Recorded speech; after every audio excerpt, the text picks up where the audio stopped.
বিসমিল্লাহির রহমানির রহিম। আজকের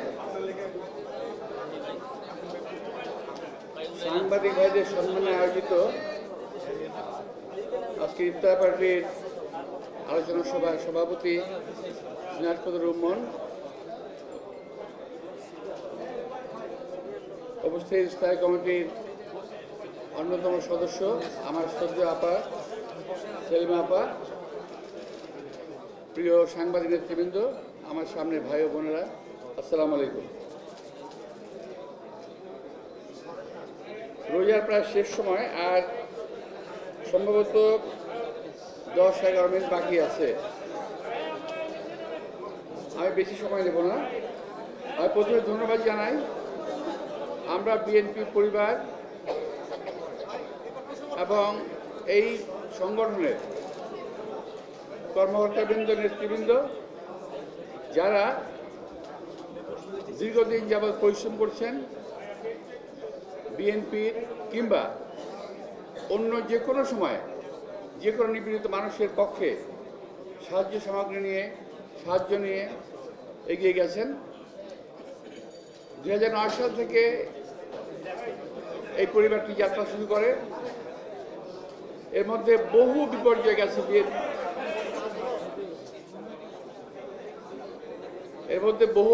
গেছে বিএনপির নেতা কর্মীদের উপর দিয়ে। এখানে বিএনপি পরিবার পাশে দাঁড়ানোর চেষ্টা করেছে। সর্বশেষ 24শে জুলাই কিংবা জুলাইয়ের আন্দোলনের সময় যারা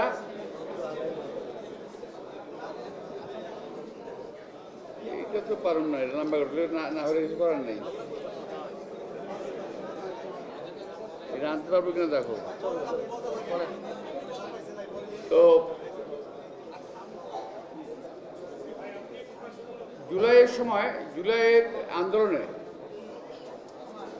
আমাদের যারা শাহাদাত বরণ করেছেন, আহত হয়েছেন, খুন হয়েছেন, পঙ্গুত্ব বরণ করেছেন, এদের পাশে দাঁড়িয়েছে আমাদের এই আমরা বিএনপি পরিবারের সংগঠনটি। আমি তাদের আন্তরিকভাবে মোবারকবাদ জানাই, ধন্যবাদ জানাই। আমরা সব সময় বিএনপির পক্ষ থেকে হয়তো আমি বলছি এটাকে আবার কোট করবেন না দয়া করে, হয়তো আমরা সবসময় খবর রাখতে পারি নাই, কিন্তু আমরা বিএনপি পরিবার কিন্তু সকল সময় আমাদের পক্ষ থেকে খবরটা রেখেছি। এই জন্য আমি তাদেরকে আন্তরিক ধন্যবাদ জানাচ্ছি।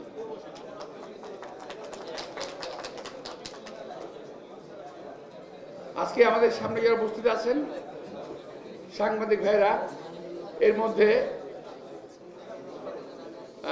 অন্তত 6 জন সাংবাদিক এখন আমাদের পৃথিবীর বুকে নাই। সাংবাদিকদের মধ্য থেকে এই 6 জন সাংবাদিক হয়তো তারা তারকা সাংবাদিক নয়, হয়তো উল্লেখযোগ্য কোনো সাংবাদিক নয়, কিন্তু তারা সংবাদ সংগ্রহ করত। তারাও কিন্তু জুলাই আন্দোলনে মারা পড়েছে, খুন হয়েছে। এবং আমি জানি যে তাদের পিছনেও আমরা বিএনপি পরিবার তারা তাদের পাশে দাঁড়িয়েছে।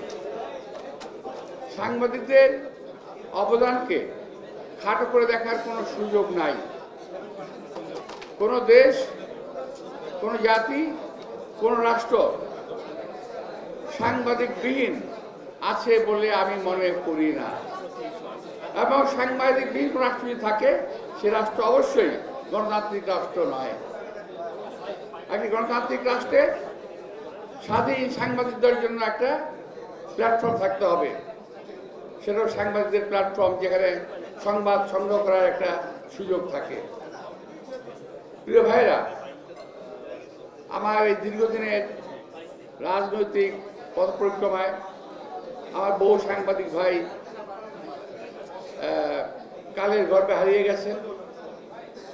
কেউ পৃথিবী থেকে চলে গেছেন, কেউ সাংবাদিকতা ছেড়ে দিয়েছেন, কেউ অন্য কোনো পেশায় চলে গিয়েছেন। আমি অনেককে দেখি না। আবার অনেক নতুন মুখ আমি দেখি যারা নাকি নতুন সাংবাদিকতায় যোগদান করেছেন। আমি সবাইকে ধন্যবাদ জানাই।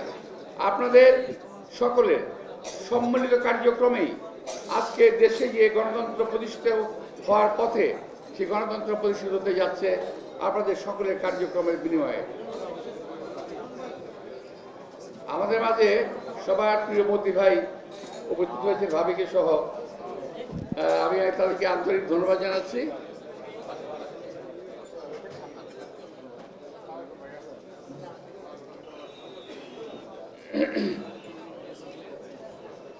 তো আমি আর সময় নেব না আপনাদের।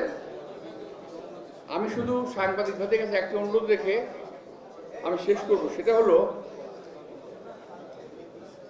সাংবাদিকদের কাজ শুধুমাত্র কোথায় কি একটা দুর্ঘটনা ঘটলো সেটা যদি হয়, কিংবা কোথায় কোনো ঘটনা ঘটলো সেটা যদি হয়, সেটাকে সংগ্রহ করা, তাহলে আমার বলার কিছু নাই।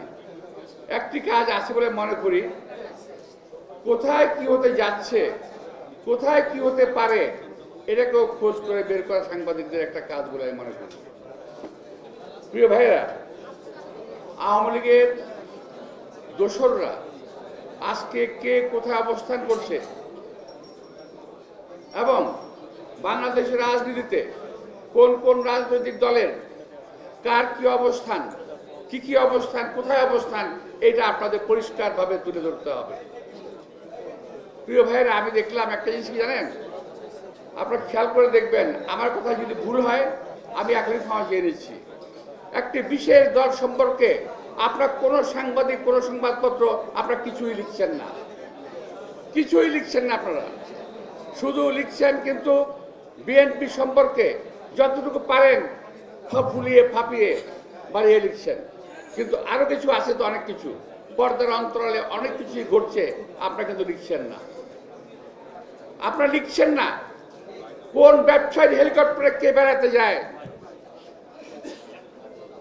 কোন ব্যবসায়ী কাকে কত টাকা দেয়, কোন ব্যবসায়ীকে আজকে আমাদের অনেক রাজনৈতিক দল পৃষ্ঠপোষকতা দিয়ে বাঁচিয়ে রেখেছে, যাদের নামে হত্যা মামলা থাকার পরেও, একটি দুটি নয়, এই ঘটনার পরেও অনেক ঘটনা রয়ে গেছে। জুলাই আগস্ট ছাড়াও হত্যার ঘটনায় জড়িত এমন অনেক ব্যবসায়ী মহল জড়িত আছে, যাদের বিরুদ্ধে আপনারা কিছু লিখছেন না।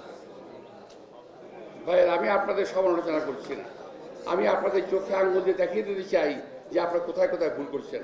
ক্ষতি হচ্ছে, দেশের ক্ষতি হচ্ছে, জাতির ক্ষতি হচ্ছে।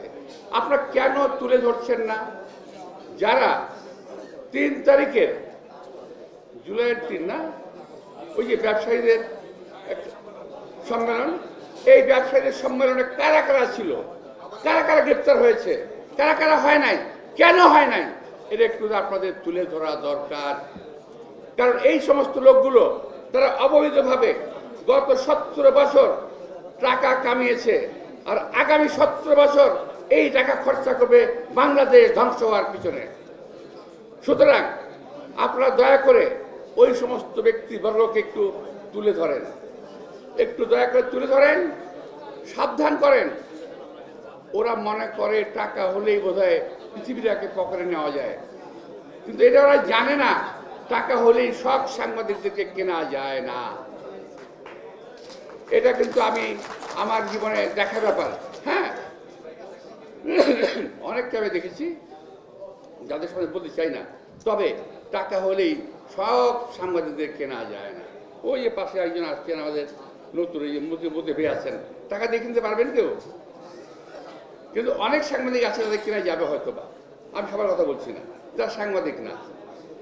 তো প্রিয় ভাইরা, তো শুধুমাত্র হ্যাঁ বিএনপি সম্বন্ধে রাখেন, সমালোচনা করেন, আলোচনা করেন, কোনো অসুবিধা নাই, মিথ্যা তথ্য পরিবেশ করবেন না, অনুরোধ থাকলো।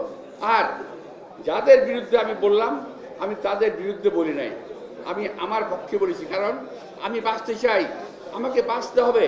আর ওই লোকগুলো যদি তার অবৈধ টাকা নিয়ে এইভাবে ঘুরে বেড়ায়, তাহলে বাংলাদেশে কোনো মানুষ সুস্থভাবে বেঁচে থাকতে পারবে না। এই দেশটাকে তারা অসুস্থ করে ফেলবে, এই দেশে মানুষকে তারা অসুস্থ করে ফেলবে, এই দেশে গণতন্ত্রকে তারা অসুস্থ করে ফেলবে। সুতরাং আজকে তো এখন টাকা পয়সা নিয়ে কথাবার্তা শুরু হয়ে গেছে, আপনি শুনছেন না? তো আরো শুনবেন, আরো শুনবেন। তো আমি আপনাদের সাংবাদিক ভাইদের বলবো, শুধু ব্যবসায়ী না, আপনার সচিবালয়ে খোঁজ নেন, আওয়ামী দোসররা কিভাবে সেখানে মানে মৌরসি পাট্টা মানে নিয়ে বসে আছে ওখানে। আওয়ামী দোসররা আজকে অবস্থান নিয়েছে সচিবালয়, থানা পরিষদ, ইউনিয়ন পরিষদ, সমস্ত জায়গায় তারা অবস্থান নিয়েছে। সুতরাং আপনাদের উচিত হবে ওই সমস্ত খবর সংগ্রহ করে দেশে এবং জাতিকে বাঁচানোর জন্য এই খবরগুলো সংগ্রহ করে এবং মানুষের সামনে তুলে ধরা। আপনাদের সবাইকে